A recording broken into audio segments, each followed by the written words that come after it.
Otra patología que es importante, ¿ya?, es la comunicación interventricular, o conocido también como CIV. Como ya mencionamos, es la cardiopatía cardiopatía congénita acianótica y en general la más frecuente. Aproximadamente 1 de cada 4 pacientes con cardiopatía congénita o 1 de cada 3 pacientes con cardiopatía congénita corresponde al CIV. El tabique ventricular tiene 4 compartimentos: el tabique membranoso, el tabique de entrada, el tabique trabiculado, el tabique de salida o también llamado tabique infundibular. El defecto más frecuente definitivamente es a nivel del tabique membranoso, ¿ya?, que es la localización donde el defecto se localiza con mayor frecuencia. La clínica, al igual que el CIA, si el CIV es pequeño, ya puede el paciente pasar desapercibido y ser asintomático, o tener un soplo pansistólico, y generalmente se localiza en zona paraesternal derecha.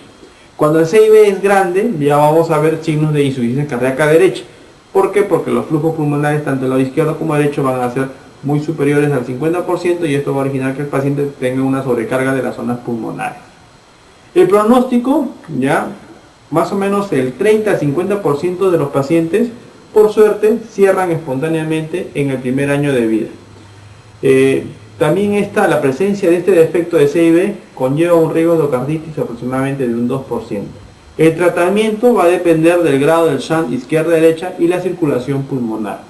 ¿Se recomienda cirugía en qué pacientes? ¿Ya? En pacientes con el cortocircuito izquierda-derecha significativo, en ausencia de resistencia pulmonar significativa, o sea, antes de que ocurra el síndrome de Eisenmenger, ¿ya?, o aquellos pacientes en donde tienen síntomas o signos de insuficiencia cardíaca congestiva, ya, cuando no existe compromiso de peso, medro de peso, etcétera, ¿no?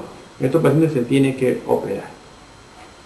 Otra patología importante y que es bastante asociada con cierta edad es la persistencia del ductus arterioso, ¿no? La persistencia del ductus arterioso es la comunicación entre la aorta distal a la subclavia izquierda y la arteria pulmonar a nivel de la bifurcación de la aorta. Es más frecuente en mujeres que en varones, o sea, más frecuente en niñas que en niños, y se asocia a infección materna por rubiola en el primer trimestre del embarazo. O sea, la asociación de rubiola congénita está asociado a PCA, ¿no?, persistencia del ductus arterioso. Ya, entonces acá se observa en el gráfico la comunicación de la aorta con la arteria de la pulmonar, ¿no?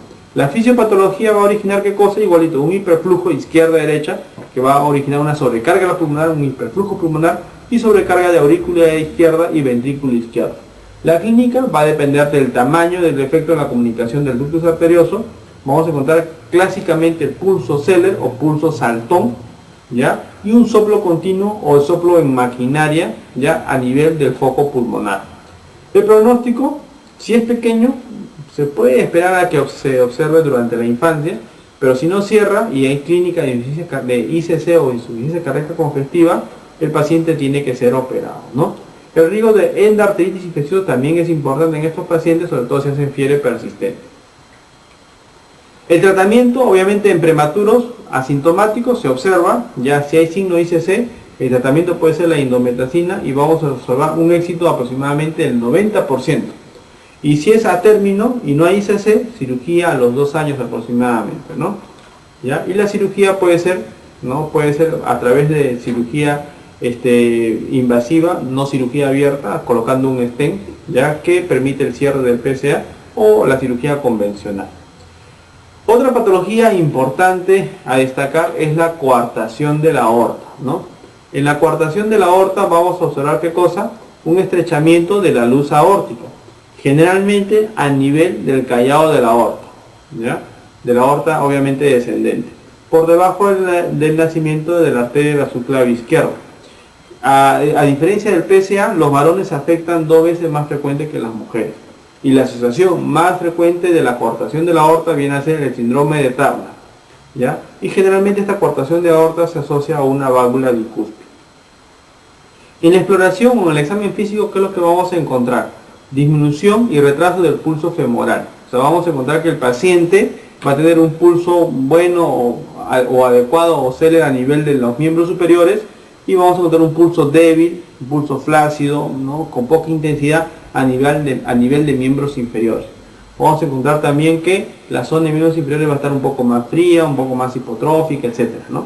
Va a haber hipertensión de las extremidades superiores y pulsos débiles y presiones más bajas en las inferiores, más o menos una diferencial mayor de 10 a 20 milímetros de mercurio, y asociado a manifestaciones de insuficiencia arterial. O sea, el paciente cuando cuelga los pies tiene frío, calambres, etcétera, ¿no? Ya, y vamos a ver frialdad en partes de miembros inferiores. En el estudio de radiología, ya uno de los signos que se suele observar es el signo de Roessler, que es una muesca en la superficie inferior de las costillas posteriores.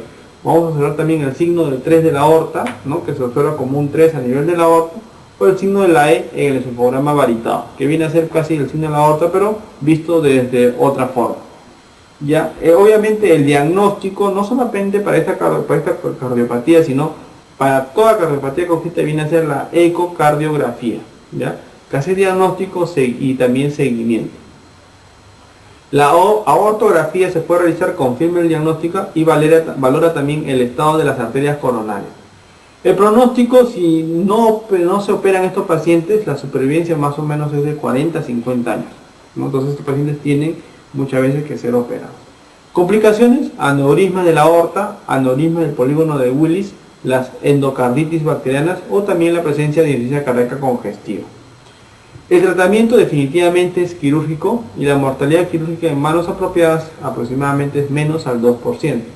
El riesgo de recoartación es menor en los niños más pequeños y la incidencia de hipertensión arterial residual es escasa. O sea, el pronóstico post cirugía es bastante bueno, ¿no? Por eso que en estos pacientes tienen que ser operados. Otra anomalía ya viene a ser la anomalía de Epstein, ¿ya?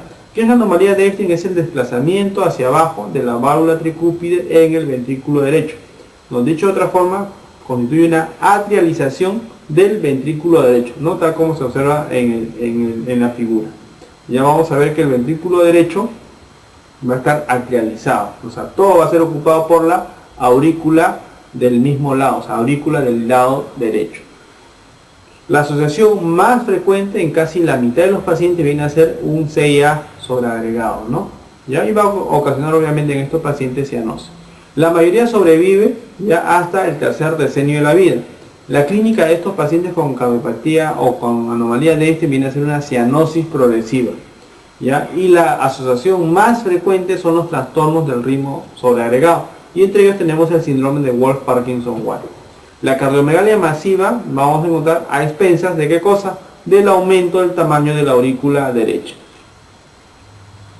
¿Ya? Ahora tenemos también las cardiopatías congénitas cianóticas con pletora pulmonar.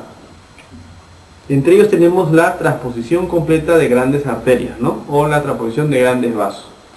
Como mencionamos, la transposición completa de grandes arterias viene a ser la cardiopatía congénita cianótica más frecuente al momento del nacimiento. La cardiopatía congénita cianótica en general más frecuente viene a ser la tetralogía escalópica. Al momento de nacer es más frecuente la cardiopatía, la transposición de grandes vasos. La aorta se origina ¿dónde? En el ventrículo derecho a la derecha y delante de la arteria pulmonar, ¿no? Que se origina en el ventrículo izquierdo. O sea, uno ocupa el lugar del otro, ya, por eso se llama transposición de grandes vasos. Es más frecuente en varones que en mujeres y el CIA está prácticamente en todos los casos, ¿no? Ya 2/3 de pacientes tienen presencia de ductos arteriosos y 1/3 de pacientes tiene el CIB. La clínica es cianosis al nacimiento. Generalmente un paciente nace cianótico, es probable que tenga este tipo de cardiopatía. El EKG es normal o sin sobrecarga a nivel ventricular derecho. El cateterismo, si hacemos o realizamos, vamos a observar una presión ventricular izquierda inferior al del que se observa en la aorta. El pronóstico, 90% de mortalidad al primer año ya sin tratamiento. Con tratamiento obviamente mejora esta posibilidad. El tratamiento, ¿qué es lo que se hace? Es la cirugía de Yatene. ¿Qué es lo que hace la cirugía de Yatene? Desinserta la pulmonar y lo coloca en el lado de la aorta, y desinserta la aorta y lo coloca en el lado de la pulmonar, ¿ya? O sea, va a haber una reimplantación de las grandes arterias, ¿ya? Por lo general, cuando realizamos el tratamiento, se debe intentar siempre mantener un ductus permeable con infusión de prostaglandina E1, ¿no? ¿Ya? Para evitar que el paciente obviamente pase a complicaciones posteriores. Otra patología importante cianótica es el tronco arterioso común o tronco arterial común. Una gran arteria sale de la base del corazón por una sola válvula semilunar y da lugar a las arterias coronarias, arteria pulmonar y la aorta ascendente, o sea, por eso se llama tronco arterioso común. Es habitual en el síndrome de DiGeorge, ¿ya? Que es una cromosopatía. El drenaje venoso anómalo pulmonar total, ¿ya? ¿En qué consiste? Donde las venas pulmonares desembocan en las aurículas derechas o en las venas de circulación general, en vez de hacerlo en la aurícula izquierda. Pueden ser supracardíacas, infracardíacas o infradiafragmáticas. La más frecuente definitivamente viene a ser la supracardíaca, donde drenan a nivel de la vena cava superior. El infracardíaco drena en la aurícula derecha o a nivel del seno coronario. El infradiafragmático drena en la vena cava inferior. Una patología importante, como ya mencioné, la cardiopatía cianótica más frecuente en general viene a ser la tetralogía de Fallot. Y la cardiopatía cianótica al nacimiento más frecuente viene a ser la transposición de grandes arterias. La tetralogía de Fallot, ¿no?, tiene sus 4 componentes clásicos. Uno es el CIB, segundo, la obstrucción del flujo del ventrículo derecho, cabalgamiento de la aorta y la hipertrofia ventricular derecho. Es la segunda cardiopatía congénita cianótica más frecuente al momento de nacer, y la primera a partir del primer año de edad, ¿no? Por eso se llama la tetralogía de Fallot. Ya, en la fisiopatología, el paciente, el CIB, va a haber un flujo derecha-izquierda, ya, debido a la estenosis pulmonar, que es un componente de la tetralogía de Fallot. La disminución de las resistencias periféricas, tales como el ejercicio, el llanto o espasmos infundibulares, como el dolor, aumenta el shunt, y esto va a originar lo que conocemos como crisis de cianosis. Va a haber demasiado shunt, demasiado intercambio derecho-izquierdo, y va a ser tan excesivo que el paciente va a tener cianosis. En la clínica va a estar marcado por el grado de estenosis pulmonar. Mientras más estenosis pulmonar tenga el paciente, va a haber mayor grado de cianosis. La exploración, cianosis, vamos a ver acropaquias, dedos, el palillo del tambor, retraso de crecimiento, soplo, estenosis pulmonar, que disminuye durante la crisis, ¿no? Acá tenemos una radiografía, ¿no?, característica de la tetralogía de Fallot, donde se observa la silueta en forma de sueco, o también signo del hachazo. El tratamiento, ya, de la crisis de cianosis, primero es tratar, si ocurre el paciente con crisis de cianosis, si es un indicador de que ese paciente necesita necesariamente cirugía cardiovascular paliativa inicialmente. El tratamiento es, si el paciente hace crisis de cianosis, posición genupectoral. ¿Para qué? Para disminuir las presiones de las pulmonares. Morfinas también para producir una mayor vasodilatación a nivel de las pulmonares, ¿ya? Bicarbonato, beta bloqueadores, oxígeno, y también aumento de las presiones periféricas arteriales para tratar de evitar ese shunt derecha e izquierda excesivo, ¿no? Oxígeno. Y oxígeno en algunos pacientes. Ya cuando el paciente es muy recurrente a crisis cianósicas, esta crisis de cianosis tiene que hacer la corrección quirúrgica total. En algunos casos, en etapas iniciales, se realiza la cirugía paliativa, que es el velo táusico, en donde ocurre, en qué consiste, en una anastomosis de la subclavia y la arteria pulmonar. ¿Ya? Esto va a ser transitorio, ¿no?, porque al final lo que se intenta hacer es la cirugía correctiva total. Otra de las patologías que no son muy frecuentes, pero que es importante tenerla en cuenta, es la atresia tricuspidia. En la atresia tricuspidia, ¿qué es lo que vamos a encontrar? Una falta de continuidad entre la aurícula derecha y el ventrículo derecho. Va a haber un ventrículo derecho hipoplásico y un ventrículo izquierdo que va a estar dilatado. En lactantes y neonatos con hipoxemia severa, se realiza la apertura del tabique interauricular, que es el Rashkin, realizado posteriormente el blelo táusico, ¿no? Esto es lo que se hace normalmente en lactantes. La corrección fisiológica, que es la cirugía de Fontan, se hace recién después de los 3 años. Antes no, antes se hace el Rashkin en estos pacientes, que es paliativo, ¿no?, así como el blelo táusico.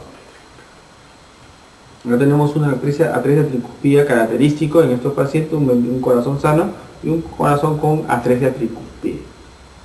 Bueno, esto en relación a cardiopatías congénitas en la infancia, ¿no?